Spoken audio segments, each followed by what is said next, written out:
দীর্ঘ নাটকীয়তার পর শেষ হয় বাংলাদেশ ব্যাংকের সাবেক ডেপুটি গভর্নর শীতাংশু কুমার সুর চৌধুরী বা এসকে সুরের গোপন লকার খোলার কার্যক্রম।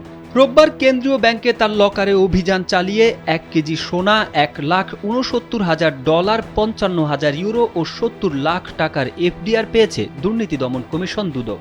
সব মিলিয়ে পাওয়া যায় পৌনে 5 কোটি টাকার সম্পদ। 10 ঘন্টার অভিযান শেষে দুদক পরিচালক কাজী সাইমুজ্জামান এ তথ্য নিশ্চিত করেন। কাজী সাইমুজ্জামান বলেন, এসকে সুরের জ্ঞাত আয় বহির্ভূত সম্পদের তথ্য থাকায় তার সম্পদের হিসাব দেওয়ার জন্য নোটিশ দেওয়া হয়, কিন্তু তিনি হিসাব জমা দেননি। এজন্য আমরা তার সম্পদ অনুসন্ধানের জন্য বাসায় অভিযান চালাই। অভিযানে তথ্য পাওয়া যায় তার কেন্দ্রীয় ব্যাংকের লকারে মালামাল রয়েছে।